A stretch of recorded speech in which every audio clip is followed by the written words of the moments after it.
नमामि रामं रघुवंशनाथम। भारतीय न्यायपालिका बॉम्बे हाई कोर्ट ने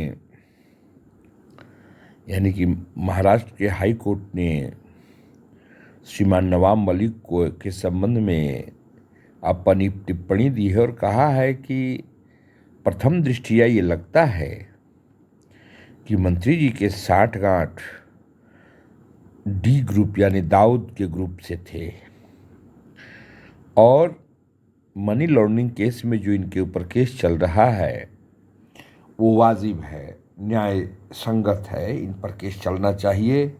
जमीन का जो लेन देन श्रीमान नवाब मलिक ने किया है उसके पर्याप्त सबूत इनके खिलाफ मिले हैं और इनके खिलाफ जो केस चल रहा है वो सही है।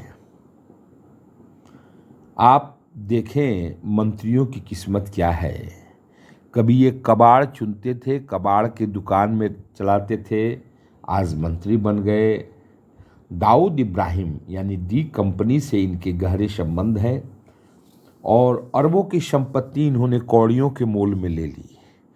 मुसलमान दाऊद इब्राहिम भी मुसलमान, ये भी वो हत्यारा था और ये उससे 60 गांठ करके अरबों खरबों की संपत्ति को इन्होंने कौड़ियों के मोल में ले लिया, टैक्स भी नहीं चुकाया और दाऊद इब्राहिम की संपत्तियों के हकदार बनते गए।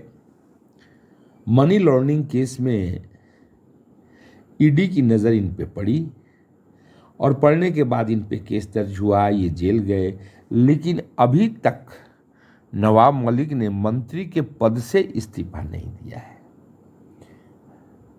ध्यान देने की बात है, नवाब मलिक अभी भी अपना कार्य या तो नहीं करते हैं या करते हैं तो जेल से ही पूरा करते हैं।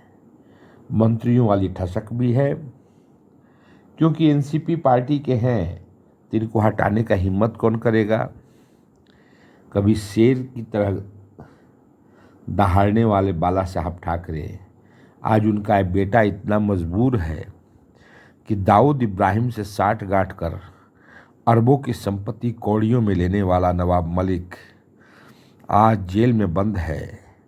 ईडी ने इस पर मनी लॉन्ड्रिंग का केस कर रखा है और महाराष्ट्र हाई कोर्ट की टिप्पणी भी आ गई है कि प्राइमा फेसी इन पर मुकदमा चलाने के पर्याप्त सबूत नजर आ रहे हैं, फिर भी ये आदमी जेल में बैठा हुआ महाराष्ट्र का मंत्री कहलाता है, अपने पद से इस्तीफा नहीं दे रहा है। ये देश का दुर्भाग्य नहीं तो और क्या है। गठबंधन सरकारों की ये मजबूरी नहीं तो और क्या है, या करप्शन का जीता जागता ये प्रमाण नहीं तो क्या है। भ्रष्टाचार में डूबी हुई ये सरकार न जाने कब इनका